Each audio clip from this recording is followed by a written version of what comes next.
wakho konke. Hallelujah. Usaseyilelo vangeli esalishumayelana namhlanje. Enhlizweni yami angazi kuvukaphi ngoba bekungekho kodwa kuyavuka nje manje kusena enhlizweni yami ukuthi asiliphileni ivangeli simphilele uNkulunkulu. Ngiye ngithi ke mina kunento ekuthiwa ukhona ukukhula kwebandla bese kuba khona ukuvuvukala kwebandla.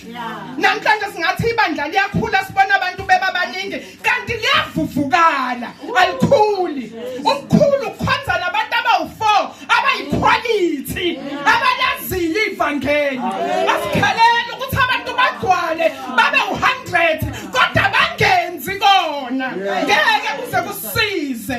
Noma singaze sibe u100 kodwa masingayi la diwa khona singenzi izwi likaNkulunkulu asikaqali. Singabe sikhonze kuyumama umnqongo nobaba umnqongo bobabili la kodwa bazi ukuthi kodwa silimele izwi likaNkulunkulu ngoba imphefumulo yabantu iyobuzwa kuthina lesidukisayo le namhlanje esibona ukuthi hayi kungcono masisabalanda ezweni masebelandiwe bese endlini kaNkulunkulu alikhulunywe iqiniso abatshelwe iqiniso kumnandi sabalanda yebo lisho njalo izwi abeze nakho konke balungile sibathanda benjalo kodwa mangabe sewufikile fanele ulazi iqiniso ukuthi ziyashiwa izinto ziyashiwa izinto gogo nesinemfa sibhekwe hayi sindisiwe hayi asisabe sashutheka sesiyakholwa ngithi sesisindisiwe thina asisasibhemi isinemfu siyasala naso siyashiyeka nje naso yabona njengoba sithi namantombazana washiya abafana nesinemfu naso sishiya kanjalo nje futhi naso siyashiyeka nje ube ugogo nje ongabhemi ongantshungela nomthungu nomkwenza bona lokho kodwa nje uyaba nje ugogo ongakwenzi nakho lokho haleluya uyaba nje futhi umama no mama nje uyaba umama uhambe nabanye umama mama umncwango niwaphuma ama-out kodwa nje ukuthi no masebethi akuno alcohol bakhona umama abangaphuza utshwala namhlanje umama uphuza utshwala awuntshontshe nangeglasi haleluya uyaba nje umama hawu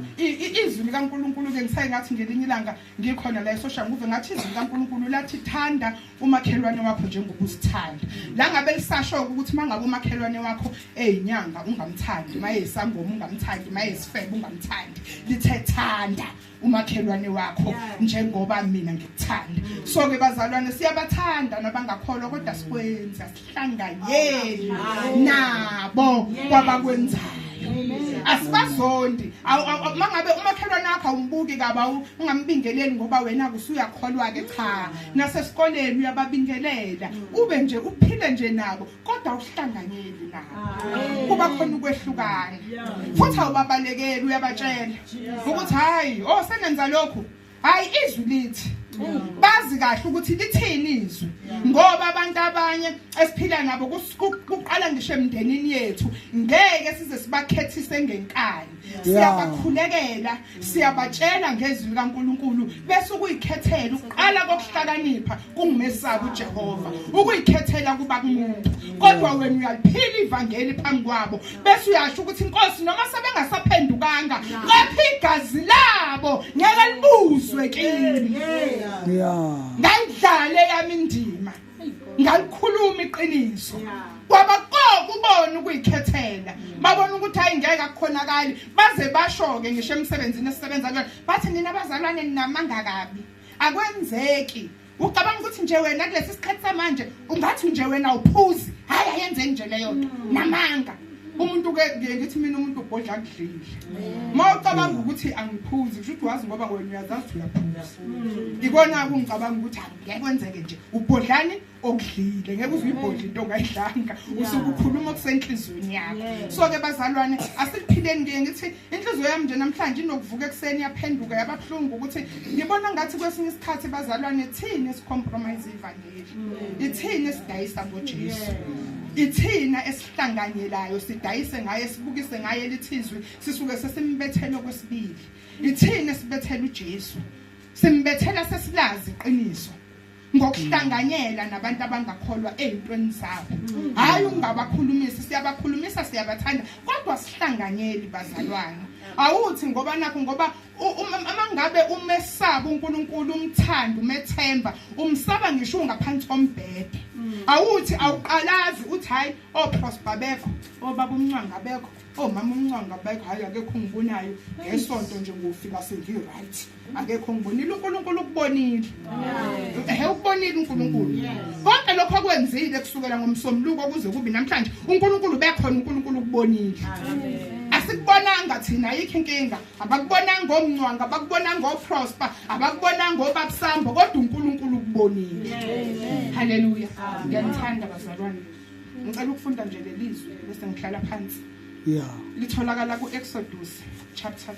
12 ngizofunda nje uverse 1 uverse 13 phela Exodus chapter 12 verse 13 lithi igazi liyakuba luphawu lwenu ezindlini lapho nikhona nanxa ngibona igazi ngiyakudlula kini ningehlelwe yisifo sokunibhubhisa lapho ngibulala izwe laseGibhithe nginalelo lizwi nje enhlizweni yami ekseni ukuthi bazalwane ahlaleni uNkulunkulu mangayifunda yonke incwadi le uNkulunkulu wayekhuluma la nabantwana bakaIsrayeli efuna ukubakhipha eGibhithe uthi uNkulunkulu ukubona ngalobu busuku esekwenzile konke wazenza zonke imangaliso uthi okugcina engizokwenza manje ngizobulala amazibulo akaFaro uthi mangizobulala amazibulo akaFaro funani iwundlu elingenasici bese niyalibulala nithatha igazi lalo niliphanyeke ezindlini zenu khona mase ngisenda ingelosi yokufa la ngibona khona igazi ngiyakudlula asikho sifo nakubhujiswa okuyonehlela ezindlini zenu so ngisho njalo namhlanje kuseni ukuthi bazalwane ngifuna ukunivuselela ngalokho ukuthi uNkulunkulu uyanithanda manisahleli njengoba sesamukela igazi lewundlu okunguJesu Kristu ngalesi sikhathi uJesu wayengakabibikho kodwa zonke inkulumo eziseTestamenteni elidala zayiprofesaya ukuza kaJesu mangayilandela kahle uyeza ukuthi indaba kaJesu ikhona phakathi kuzona so la kwakusaprofesaya ukuzwa kaJesu njengoba namanje simbiza ngewundlu elingenasici nalana ke kwakuthiwe abantwana bakaIsrayeli abathatha iwundlu elingenasici bese beyahlaba bathatha igazi labo baliphanyeke endlini zabo ukuze uNkulunkulu athi mayeza ezodiliza izifo ezodiliza ukubhubha bangakutholi athi la ngibona khona igazi ngiyakudlula namhlanje ekseni bazalwane ngicela ukunikhuthaza ngokuthi ngicela sihlaleni sibhudiseni egazini likaJesu manje ke inkinga ngegazi likaJesu ukuthi angithi mawuzongena kulona wangena uhafu wangaphelela awukaqali sizobona nje ububi izifo zikubhuqabhuqa simangala kanti ungena uhafu egazini lifuna ngathi kubungangena wonke ucwile egazini likaJesu bese kuthi uNkulunkulu mayefika eletha ukubhubha esikubonayo kwenzekayo kulelizwe sihlala kulona bese ethi uNkulunkulu ngiyothike mase ngifika ngiyakudlula mangibona igazi kodwa kuphela uyodlula mayebonelayo hayi mayebonele embuzi ngeke adlule noma ungaze uthathe lembuzi ushaye ngalo isiphambano emzini wakho ngoba impela hayi nathi emakhaya ngisho kithi mina la ngizalwa khona kaNgcobo namanje mhlambe isekhona iphambano zegazi lembuzi thathwa igazi kwenziwa isiphambano so engeke ngithi mina sengeke ngithi ngoba sengikhula sakhula kwenziwa ngicabange manje kahle kahle lezangoma zazisitshela ukuthi impendulo isesiphambanweni indaba kuzo zonke izinto ababengazenza babenza isiphambano so futhi babesitshela kahle ukuthi impendulo ilaphi isesiphambanweni so angisho ke lelo gazi lezimvu angisho igazi leimbuzi noma leinkomo ngisho igazi lewundlu elingenasici okunguJesu Kristu kulesi sikhathi esesiphila kusona angathi besingangena abazalwane ngiyanikhulekela namhlanje kuseni nami ngiyazikhulekela uqobo lwami ukuthi angathi besingangena sicwile egazini Jesu ukuze mangabe kufika ububi budlula kungasitholi ngoba uthe uNkulunkulu wethembekile akukhulumile akujiki uthe la ngibona khona igazi ngiyodlula namanje sime ngalelo themba ukuthi ngeke ububi busithole ngoba la ayobona khona igazi uyodlula ngiyabonga.